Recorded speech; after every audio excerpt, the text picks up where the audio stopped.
Hi everyone and welcome back to Chess for Charity. In this video, I'm going to show two really cool puzzles that I got through my Discord server. So I opened it a couple of days ago. I've already had some really amazing suggestions, and this is one of the ones that was created by one of the users on there. So if you'd like to try to solve this, it's white to move and win. Keep in mind that white is currently being checked. And see if you can figure it out. I wouldn't say it's that difficult because you kind of have to make the first move. It's kind of forced. But it's a really cool puzzle, and I like the configuration of the pieces. And bonus question for you, is this configuration possible? And if so, can you make a proof game? That sounds like a fun side question. Hopefully that one's not too hard to answer. Okay, so let's get started here. The first thing that I mentioned was that the king is currently in check. So what does that mean? You have to move the king, right? I guess not necessarily. You could take right here. You don't have to move the king. But if you do that, that's not a good idea. You'll just lose. King takes, and look at this. Rook f2 check. Look at how the pieces are swarming in. And that is a mate, right? So you have to move the king, in other words. Well, look at black's forces here. This bishop can't move.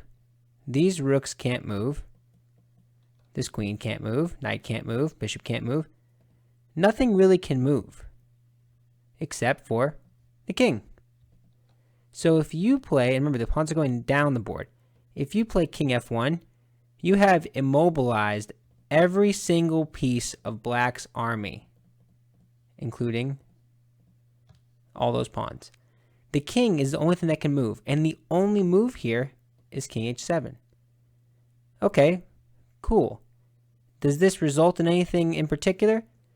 Well, you have to still stay here with the king, and this is a checkmate in 4, like before it was. Now it's a checkmate in 3. So what exactly is the threat here? If you promote this pawn, does that do anything? No, because they just take it, right? You need to find a way to defend that square. So before promoting the pawn, you want to play the pretty sensible bishop d5, saying I'm going to hold this square. And what does white do? They play back. And you might think, oh, promote to a knight, how fancy. Doesn't work. King h7, and you can do this if you want, but this is not going to be a mate. And you might think, promote to a queen. Yeah, that's stalemate. You just blocked off both the king squares. Not a good idea. And you promote to a bishop, what's going to happen here? Well, look what just happened. This pawn, just make sure this is clear here, this pawn just promoted, and that promotion took away this square. So again, this is stalemate. Isn't that cool how the bishop and the queen both give stalemate? So the only thing to promote to here is the rook. Okay, what does that mean? Well, you're giving the king one square. After king h7, rook h8 is mate. This is like the biggest version of the right triangle mate right here. Kind of cool. It's a big triangle. Cool. So hopefully you're able to find it. Just to make sure, to recap really quickly, king f1, and then the king is forced. You make this move. The king is forced. All these moves are forced. That's why I'm calling it not very challenging, but very aesthetically pretty pleasing to me. Pawn or king back moves back. This promotes to a rook, and then the nice right triangle mate to end it. So that's the first one. Hopefully you enjoyed it. If you did, be sure to like and subscribe. Let's see about the second one. Okay. The second one looks a little bit more menacing, a lot more pieces that are threatening. So this was also suggested to me by a Discord user. I want to make sure I say that right away. I'm really happy about all the people contributing their ideas. It's a wonderful community. Thank you for doing that. So it's white to move. Just take a second. Let me just give you 2-3 seconds. Look at this position. Okay. These pawns are going down the board, which means check is being threatened either by a promotion on e1 or a capture on g1. Right? This is crazy. My rook is hanging. What can I possibly do? This rook this rook can take the knight. That's hanging as well. What is the move?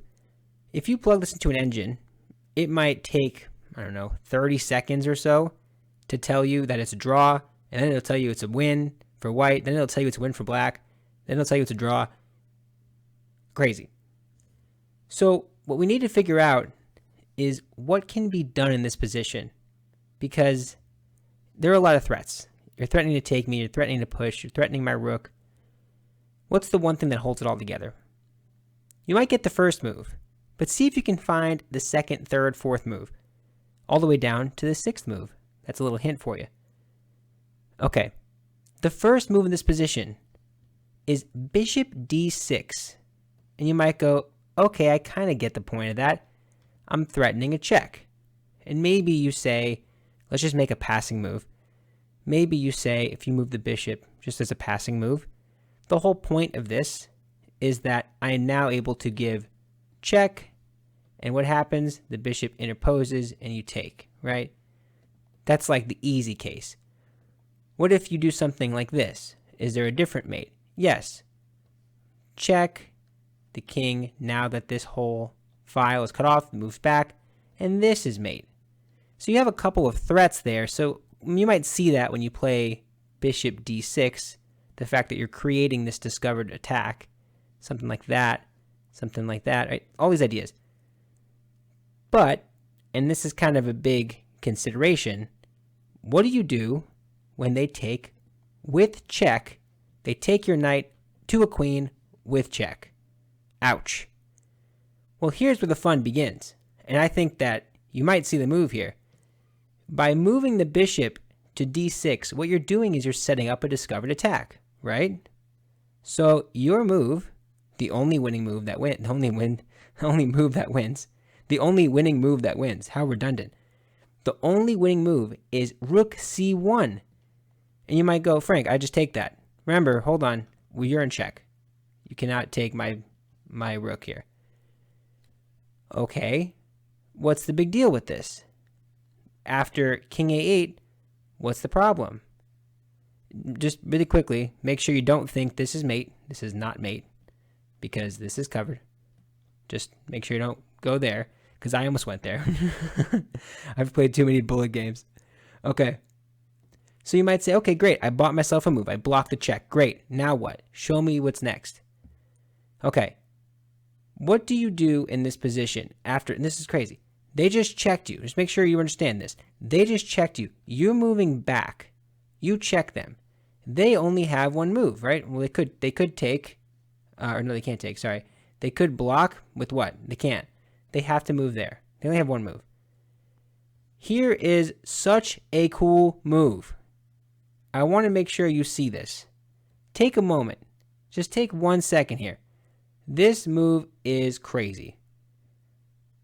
Okay, in this position, this rook makes a cool move. What move? Well, by saying that, I gave it away. Rook g8 check. What is the point of that? You'll see in a second. Deflect the bishop away. From what, you might wonder? Look at this. The next move, the killer move. King to a2. What? I'm leaving my rook undefended. The point is that if you take this rook, I have checkmate. And before, just really fast, let's stop for a moment. You might say, Frank, why give up the rook? Why don't you just move the king here first? Well, the whole reason I went rook here is because I'm putting the bishop there, which now blocks this defensive resource for the rook. Right? Because now in this position, rook h8 and black is winning. Black is covering this last rank. And even though I win this queen, it's not going to be enough. So it's necessary. It's not just flashy. It is necessary to make this move, block off this 8th rank. This is incredible. I hope you're enjoying this as much as I am. I'm having a great time. Okay, you make this move, right? Let's show the line. I was the one I said don't do. That. Take. Okay, great. You play king a2. You're threatening checkmate in one. Of course, black sees this. Black understands. They have a few things in this position. The most natural move, of course, if you take the rook, like I said, is mate. The most natural move is to say, let me just interfere with the plan. Let me just interfere. Queen c5, saying, if you go here, I'll take you. I'm still up material. These pawns are ready to become queens right away. So that's not a problem. Well, again, here's the crazy thing. If they make that move, you just say, dude, you're not even threatening to take me. I'm doing it anyway. And you check them anyway. And they say, oh yeah, well, that was the point of me moving there, so that if you do that, I take you. If they do that, what did that just give up? Look at this back rank. That gave up control of one square. Boom. That is checkmate. So they can't do queen c5, right? That doesn't work. Maybe you think, what about this pawn? Maybe if I play b6, that gets me a little out square. Good idea. I like where your head's at. But not quite, because what did this move weaken? Well, it didn't exactly address the threat of this back rank issue. So rook c8 check, king goes to b7, only move, and the very nice, pretty common theme, rook b8 is mate. This pawn is an MVP, holding that square, and of course the bishop and the rook coordinating on this king. All the colors. Wonderful. Okay, so they can't play b6. They can't play queen c5. b5, does that change anything? No, not at all. You might wonder, but now I guess I give co-MVPs. We got this one. The rook is already covering this, but the knight is there in case, but it doesn't matter anyway, right? What else is there in that position? You have queen c5, b6, b5. You want to play something else like a pawn move? What is it, like this? What's that going to do? Threaten another queen? Want to go another queen just to make it look nice? You don't take this. Nope, you go there. That's mate. They have two queens on the board, two rooks, and a bishop, and you still win. So, it's a crazy puzzle. Let me just go back one more time, do a quick review. It kicks off with the move bishop d6. This is amazing. What do? You say, I'm promoting. You say, okay, great. I see your check. I raise you a cross check here. Boom. I'm checking you, and I'm blocking your check. And now you have only one move. You got to move there. And the stunning deflection. It's really a deflection to block their piece. I make this move to force the capture to block the sight of this rook if it ever got to h8. And then the amazing, perhaps my favorite move of the whole puzzle, king a2. If they take you, you win with this nice mate. And I'll leave it there. Even though that's not the variation that will be played, that's probably the sweetest variation to end on. But that is it for this video. Hopefully you enjoyed both of those puzzles. If not both, hopefully you enjoyed one. Let me know in the comments. Tell me what you think. I love these puzzles. I'm really appreciative of the people in Discord who have given me their attention and time and put some effort in there. So thank you to them. Big shout out. And thank you to all those who have subscribed. Right? We're helping out charity one person at a time. But that's it for now. Thank you so much. Bye.